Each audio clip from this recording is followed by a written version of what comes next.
When you picture the men who ran the Third Reich's terror apparatus, you probably see the same template: the cold, immaculate fanatic in a black tunic, the pale technocrat with rimless glasses, the disgraced young aristocrat with a violin in one hand and a deportation list in the other, the early party member who joined Hitler when the movement still met in beer cellars, the man who built the machine, ran the machine, and never personally went anywhere near the people the machine was destroying. Heinrich Himmler in his pince nez, Reinhard Heydrich with the cheekbones, Adolf Eichmann at his desk in Berlin. That is what the chief of Nazi security is supposed to look like. And then there was Ernst Kaltenbrunner. 6'7", 250 pounds, 3 deep dueling scars hacked across the right side of his face from his student years in Graz, a jaw broken by a car accident at the age of 30 that never properly healed, stained teeth, cigarette yellow fingers, a reputation among visiting SS officers for arriving at his own headquarters drunk in the morning, an Austrian lawyer with a doctorate in jurisprudence from a provincial university who took over the most lethal bureaucracy in human history because the man who had built it was already in the ground. He was the opposite of every other Nazi leader at the top of the SS. He looked nothing like the propaganda. He came from nowhere the regime's mythology wanted him to come from. He ran the apparatus after it had already been designed by smarter men. And of all the chiefs of Nazi terror, he was the one who actually walked into the camps and watched what the camps did. That single inversion is the master key to almost everything people get wrong about how the security state of the Third Reich actually worked, and why it worked, and why the face it eventually presented to the world at Nuremberg was not the face the SS had spent 12 years trying to project. So how did a hard-drinking Austrian provincial lawyer end up signing the death warrants for hundreds of thousands of people and end up the only SS chief the Allies got to hang? Ernst Kaltenbrunner was born on the 4th of October 1903 in Ried im Innkreis, a small Upper Austrian town close to the Bavarian border. His father was a lawyer. His grandfather had been a lawyer. The Kaltenbrunners were small-town professional gentry, the kind of family that produced notaries and magistrates and parish council members. The family moved to Linz when Ernst was a child, and he grew up there in a household that was already politically pan-German, anti-Catholic in its outlook, and openly anti-Semitic in the casual late Habsburg way that ran through Austrian small-town professional life in the years before the First World War. He studied chemistry briefly at Graz, then switched to law and earned his doctorate in jurisprudence from the University of Graz in 1926. While there, he joined a dueling fraternity, a Burschenschaft of the pan-German nationalist type that still practiced ritualized saber combat, the Mensa, in which young men stood face-to-face at fixed range and accepted controlled cuts to the head and face as a mark of honor. The deep scars across the right side of Kaltenbrunner's face for the rest of his life were not, as some later observers assumed, the result of a war wound or a fight. They were the deliberate badges of a student culture that valorized physical disfigurement as a sign of character. By the late 20s, he was practicing as a junior advocate in Linz, the same Austrian city where the young Adolf Hitler had been a failed schoolboy 2 decades earlier. This is not the biography of a fanatic. It is the biography of a careerist. Kaltenbrunner joined the Austrian Nazi Party in October 1930 and the SS in August 1931, at a time when both organizations were politically marginal and would shortly become illegal in Austria, association with them carrying real professional risk for a young lawyer trying to build a practice. He took the relatively low membership number 13,039 in the SS, putting him among the early Austrian recruits without making him a Reich German old fighter, in the sense the Berlin Party hierarchy recognized. He was arrested twice by Austrian authorities in the mid-1930s, once on suspicion of high treason in connection with the failed July Putsch of 1934, the SS-led coup attempt that killed Chancellor Engelbert Dollfuss in his own office in Vienna, and again in May 1935 for conspiracy. The treason charge collapsed for lack of evidence. The second arrest cost him a 6-month prison sentence and the temporary suspension of his right to practice law. By the time of the Anschluss in March 1938, he was the senior SS officer in Austria with the rank of Brigadeführer, and the Linz lawyer with the dueling scars had positioned himself as the man on the ground, when Heinrich Himmler's organization arrived to take over the country he had been born in. Within days of the Anschluss, he had been promoted to higher SS and police leader for the Austrian region, the senior security position in his home country, which he held from 1938 until his appointment to the RSHA 5 years later. This origin matters because it sets up the first and biggest inversion. Every other man who ran the Reich Security Main Office, the RSHA, was a Reich German pulled from the cultural and bureaucratic core of the Nazi movement. Kaltenbrunner was not. He was Austrian, provincial, and trained as a lawyer in a system the Reich had only just absorbed. And the moment he stepped into the office his predecessor had built, the entire profile of the SS leadership changed. Here is where the contrast becomes impossible to ignore. Every other chief of Nazi security was made out of a very particular kind of material. Heinrich Himmler had built the SS from a few hundred bodyguards into a state within a state by personally embodying the regime's racial mysticism, the pseudo-medieval rituals at Wewelsburg Castle, the obsession with breeding registries, the runic insignia. Himmler was a vegetarian fanatic who agonized about the moral cost of mass shootings on the men doing the shooting, and who famously almost fainted when he visited a single execution at Minsk in August 1941. Reinhard Heydrich, the man Kaltenbrunner would replace, was a former naval officer cashiered for breaking a marriage promise, a competitive fencer, an amateur violinist, a man so physically aligned with the racial ideal the SS was selling that Hitler reportedly called him the man with the iron heart. Heydrich designed the architecture of the Holocaust at the Wannsee Conference on the 20th of January 1942 and gave his name to the operation that murdered roughly 1.7 million Polish Jews. Adolf Eichmann, the desk officer who would run the deportation timetables, was a meticulous mid-level bureaucrat who never personally pulled a trigger, and who, as Hannah Arendt later famously argued in her contested 1963 study of his trial, made his career out of the sheer, thoughtless efficiency of paperwork. Each of those men fit a recognizable type: the mystic fanatic, the polished predator, the grey functionary. Each of them had been there from the beginning, each of them had built the machine they ran, and each of them had a relationship to the killing that was either ideological, technical, or theoretical. None of them looked like Ernst Kaltenbrunner. Heydrich was assassinated by Czech and Slovak commandos in Operation Anthropoid in Prague on the 27th of May 1942, dying of his wounds on the 4th of June. The RSHA, the most powerful single security apparatus on Earth at that moment, sat without a permanent chief for almost 7 months. Himmler ran it himself in the interim and quickly discovered that he had neither the time nor the temperament to keep doing so. He needed a replacement. The job description was unambiguous.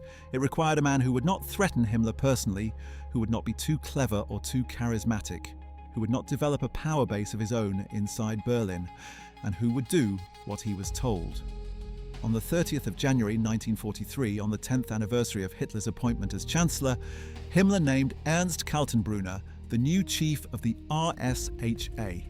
The Austrian provincial lawyer with the broken jaw and the dueling scars now controlled the Gestapo, the criminal police, the security service, the foreign intelligence service, and the entire administrative spine of Nazi mass murder. He was 39 years old. He had built none of it. He inherited all of it. Now look at what he actually looked like. This is the inversion most people miss when they study the SS, because the SS spent 12 years marketing an aesthetic so successfully that it survived the regime itself. The poster SS man was tall, blonde, Nordic, athletically built, his uniform tailored, his bearing rigid. Heydrich was that man almost on purpose. Photographs from his lifetime were used as recruitment material. Kaltenbrunner was the precise opposite. He was unusually tall, yes, but enormous rather than elegant, with a heavy frame, narrow shoulders for his height, and a face that contemporary witnesses described as menacing in a way that had nothing to do with intelligence. The dueling scars from his student fraternity days in Graz, where ritualized saber dueling was still practiced by certain Austrian student corps in the 1920s, ran across his right cheek and over part of his mouth. American journalists who saw him in custody after the war described his face as brutal, sinister, the kind of face that did not need to be photographed for the propaganda machinery, because the propaganda machinery would never have used it. Robert Jackson, the chief American prosecutor at Nuremberg, would later describe Kaltenbrunner in court as the man who looked the part of an executioner. The poster boys of the SS had been selected and groomed precisely so the world would not associate the organization with that face.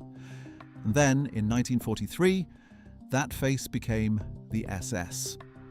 The drinking is the next contradiction. Himmler was a notorious Puritan about alcohol within the senior SS, a teetotaler who promoted abstinence and physical discipline as part of the order's pseudo-monastic self-image. Heydrich had been a controlled, calculating drinker who used alcohol socially and never sloppily. Kaltenbrunner drank like a man trying to fall down. Multiple post-war testimonies from junior officers and visitors to the RSHA building on Prince Albrechtstrasse described him arriving at work already drunk, conducting meetings with cognac on his desk, and being physically supported by aides at official functions. After the war, his own American interrogators noted that he reeked of alcohol at his initial questioning and continued to consume it whenever it was made available. For the chief of the most important security apparatus in the most ideologically self-disciplined regime in modern Europe, to be a visible alcoholic was a structural absurdity. It only made sense if you understood that Himmler had appointed him precisely because he was not going to outshine anyone. And the reason that is true, rather than some sign of cynicism or weakness on Himmler's part, only gets stranger the deeper you look. If you are following this deep dive into one of the Third Reich's strangest paradoxes, hit subscribe. The darkest part of this story is still ahead. Here is where the picture stops being merely strange and becomes actively damning. Every previous chief of the SS terror apparatus had built himself a layer of professional and physical distance from the killing. Himmler issued the orders, but, after that single fainting incident at Minsk, almost never returned to a site of mass murder if he could avoid it. He preferred maps, reports, and statistics. Heydrich coordinated the Wannsee Conference, drew up the timetables, divided occupied Europe into operational zones, but the actual physical work of extermination was done by Einsatzgruppen commanders and camp commandants he never personally supervised in the killing rooms. Eichmann's distance was even more elaborate. He arranged the trains, calculated the throughput, and could later argue with a straight face at his trial in Jerusalem that he had never personally murdered anyone, an argument that was technically defensible and morally void. Kaltenbrunner did not construct that distance. He travelled to the camps. He went to Mauthausen in his native Upper Austria on multiple documented occasions during his tenure as RSHA chief. Mauthausen and its subcamp Gusen were classified by the SS itself as the harshest in the entire concentration camp system, the only camps assigned to Stage 3, reserved for prisoners deemed beyond rehabilitation, and they killed roughly half of the more than 190,000 prisoners who passed through them, somewhere between 90,000 and 120,000 deaths, according to the most rigorous post-war estimates produced by the Mauthausen Memorial Archive and historians such as Hans Marschalek. Witness testimony introduced at Nuremberg, including statements from survivor Alois Hollriegel and from Mauthausen prisoner functionaries, placed Kaltenbrunner inside the camp watching executions. The most disturbing of these accounts described him personally observing demonstrations of 3 different methods of killing in the same visit: a hanging, a shooting and gassing in the camp's gas chamber. Whether the demonstration was for his benefit or whether he simply chose to be present, the fact of his physical attendance was confirmed by multiple sources at the trial and is accepted by historians who have studied the Mauthausen apparatus, including Bertrand Pertz and Florian Freund in their work on the camp's command structure. Stop and consider what that means in the context of the SS as an institution. The chief of Reich Security, the man who sat above Eichmann in the chain of command, who issued the orders that filled the deportation trains, who controlled the Gestapo and the security service, was not the kind of remote bureaucrat the SS had carefully cultivated as a self-image. He was the kind of man who showed up at the killing site. Even Himmler, who had built the system, had not been able to stomach what Kaltenbrunner watched as part of his job description. That difference is not a footnote. It is the inversion. The previous chiefs of Nazi terror had survived their own work psychologically by keeping the work at arm's length, by translating it into paper and abstraction. Kaltenbrunner did not need that buffer. He could absorb the killing at close range and then go back to his office and drink. That was, from Himmler's point of view, the entire point of appointing him. The man was an instrument. The instrument did not need to be insulated from what it was being used for, and the consequences of that instrumentation were measured in the tail end of the Holocaust, the period that fell almost entirely under Kaltenbrunner's RSHA tenure. The deportation of Hungarian Jewry, organised under Eichmann's operational command in 1944, sent roughly 440,000 people to Auschwitz between mid-May and early July of that year. Eichmann reported to Kaltenbrunner the acceleration of the death marches in the winter of 1944 and 1945, when the SS evacuated camp populations westward as the Red Army advanced and tens of thousands of prisoners died in the open during forced columns through the snow, happened under his administrative authority. The killing of resistance fighters, downed Allied airmen, captured commandos under the Commando Order, and the murder of prisoners under the Bullet Decree, which routed escaped officer prisoners of war to Mauthausen for execution rather than back to military custody, all sat on his desk. The historian Peter Black, whose 1984 study of Kaltenbrunner remains the standard scholarly biography, concluded that the Austrian was directly responsible through signature, instruction, or knowing oversight for the murder of hundreds of thousands of people during his 2 years and 4 months as chief of the RSHA. 2 years and 4 months, the shortest tenure of any of the men who ran the inner apparatus of Nazi terror, and one of the deadliest. Here is the second hinge in the story, the part that turns Kaltenbrunner from an oddity into a piece of evidence about how the entire regime functioned. Every other senior Nazi who was vetted for a job at the top of the SS came with some claim to internal legitimacy. They had been old fighters, alte Kämpfer, in the movement before 1933. They had been seen at Nuremberg rallies in the early years. They had built personal followings inside the party.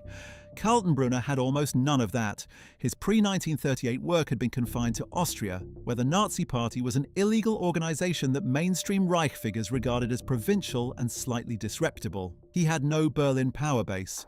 He had no patrons inside the old guard. He owed his entire career to Himmler, and Himmler knew it. That is why Hitler himself did not entirely trust him at first.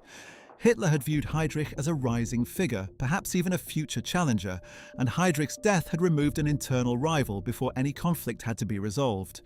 When Himmler proposed Kaltenbrunner as a replacement, Hitler agreed in part because the man was a non-entity in Reich politics and posed no threat. The historian Richard Breitman, in his work on Himmler and the architecture of the final solution, has noted that Kaltenbrunner's appointment was less a promotion than a containment, a way for Himmler to retain real control of the RSHA through a chief who lacked the standing to challenge him. The provincial lawyer with the broken jaw was useful precisely because he could not become Heydrich. Except that within a year of his appointment, Kaltenbrunner had developed a direct line to Hitler that Himmler had not anticipated. From 1943 onward, he was authorized to deliver intelligence briefings personally to the Führer at the Wolfschanze, the Eastern Field headquarters in Rastenburg. Those briefings, drawn from the RSHA's foreign intelligence reports and from the situation summaries produced by the Sicherheitsdienst, gave Kaltenbrunner a privileged channel into Hitler's daily decision-making that bypassed Himmler entirely.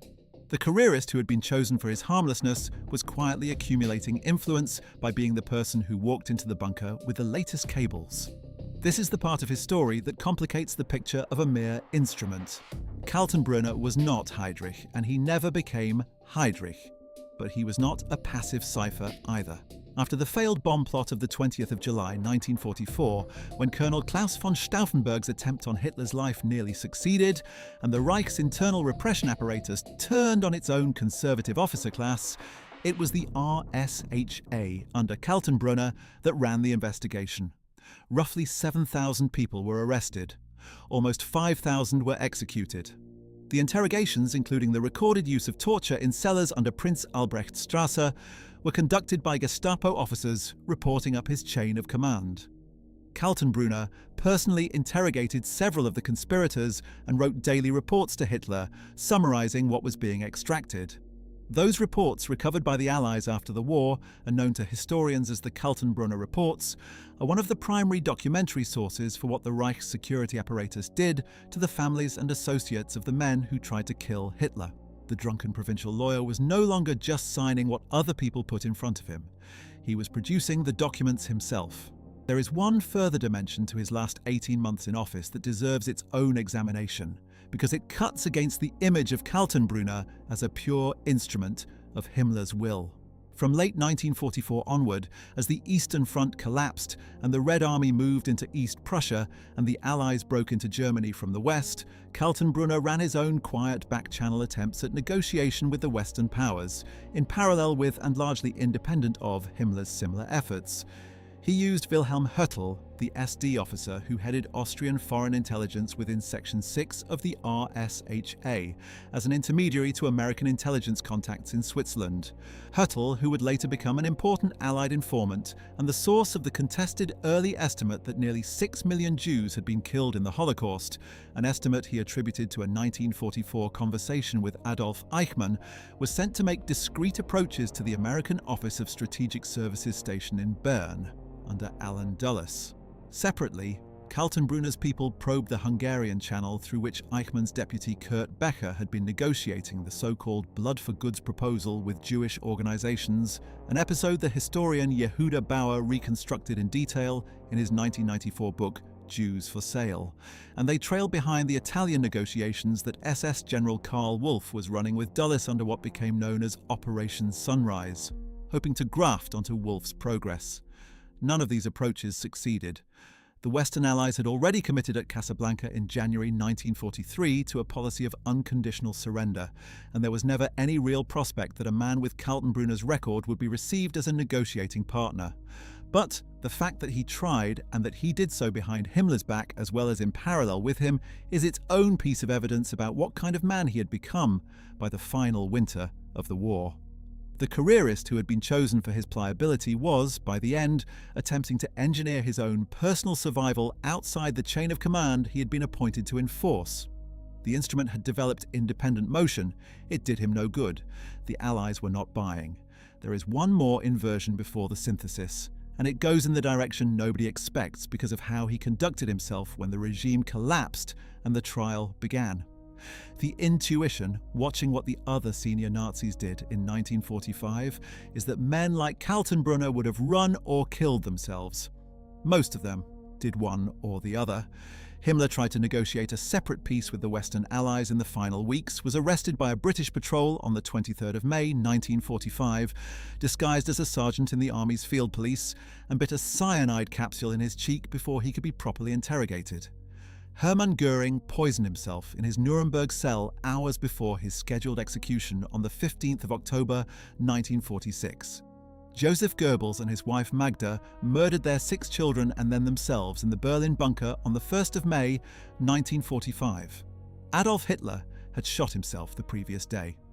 Heinrich Müller, the head of the Gestapo and Kaltenbrunner's direct subordinate, walked out of the Reich Chancellery on the 1st of May 1945 and was never reliably seen again, with his fate still officially unresolved more than 80 years later. Kaltenbrunner did not kill himself. He did not negotiate. He fled to the Austrian Alps, where he had spent his childhood, and was captured on the 12th of May 1945 by an American patrol from the 80th Infantry Division at a remote hut on the Wildensee, high in the Tozgebirge range above Altaussee. He was carrying false papers identifying him as a doctor. He was thoroughly drunk at the time of capture, and he denied his own identity until a former concierge from Vienna walked into the room and recognized him on sight. What he did next is the inversion that historians have wrestled with ever since. At Nuremberg, where he was the highest-ranking surviving member of the SS, he denied everything. Not the existence of the camps, not the death tolls, not the broad outlines of the Holocaust. Those were established by the prosecution through documentation he could not contest. What he denied was his own personal authority. He claimed that the RSHA had been a foreign intelligence operation, that the camps had been under Himmler's personal command and outside his jurisdiction, that the deportations had been Eichmann's responsibility, that the bullet decree had not crossed his desk, that the visits to Mauthausen had been routine inspections and not anything more. He claimed not to remember signing documents that bore his unmistakable signature. He claimed to have been a peripheral figure in his own organization. Compare that to Göring, who had used the courtroom as a stage to rebuild his identity as the leader of the surviving Nazi defendants.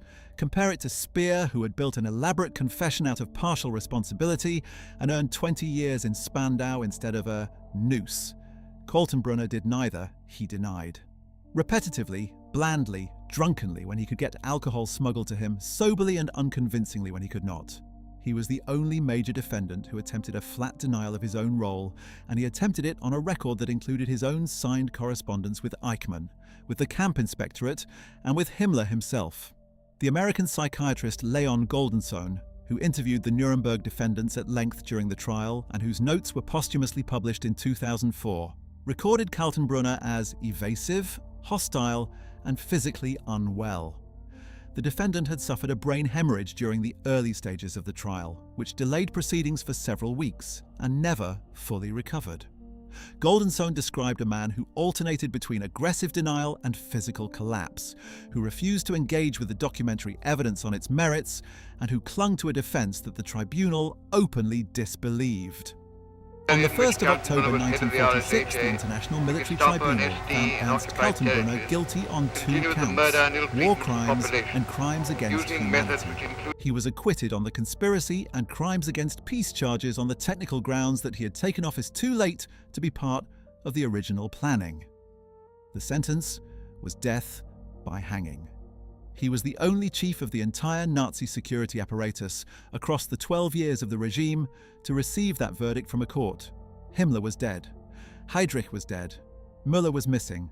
Eichmann was still hiding in Austria and would not be brought to trial in Jerusalem until 1961.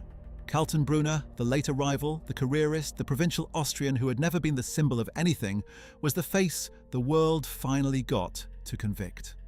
He was hanged at Nuremberg in the early hours of the 16th of October 1946, alongside 9 other defendants. His last recorded words, according to the American Master Sergeant who supervised the executions, were a complaint that he had served his people loyally. He was the 8th man on the gallows that night. The trapdoor dropped at 12 minutes past 1 in the morning. He was 43 years old. His body, like those of the other executed defendants, was cremated at the cemetery in East Munich on the morning of the same day, and the ashes scattered in the Isar River to prevent the creation of any memorial. Now put the whole thing together. He was Austrian, not Reich German. He was a provincial lawyer, not a fanatic or a party intellectual. He looked like the kind of man the SS posters had been engineered never to show, with the dueling scars and the broken jaw, and the bulk that no tailor could make elegant. He drank in an organization that prized abstinence. He inherited an apparatus designed by men more talented than himself, ran it for less than 2.5 years, and presided over some of its most lethal final operations. He went physically into the camps that his predecessors had been careful to administer from a distance. He produced the reports on the conspirators of the 20th of July with his own hand. He was the only chief of Nazi terror that the Allies actually managed to hang, and at the trial he denied everything, including the documents in his own writing, and gave the worst received defense of any major defendant in the dock. That combination is not a contradiction of the SS. It is a clarification of it. The propaganda image of the SS, the tall blonde knight in black, the disciplined ascetic, the priestly fanatic, had been a marketing exercise from the beginning.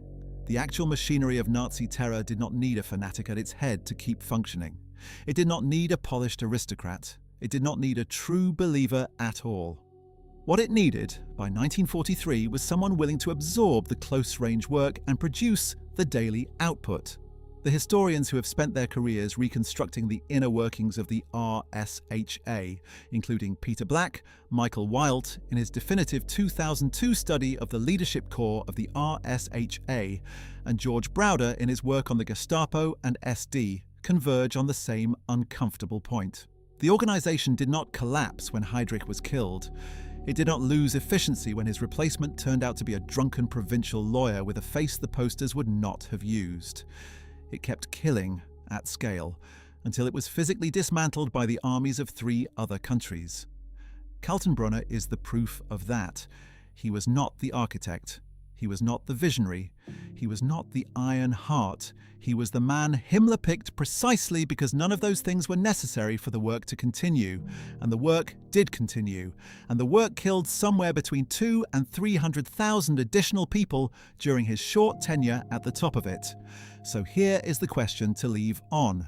If the most lethal security apparatus in modern history did not require a believer at its head to keep operating, but only an instrument willing to walk into the rooms the believers preferred to look away from, then what does it actually take to build a system like that?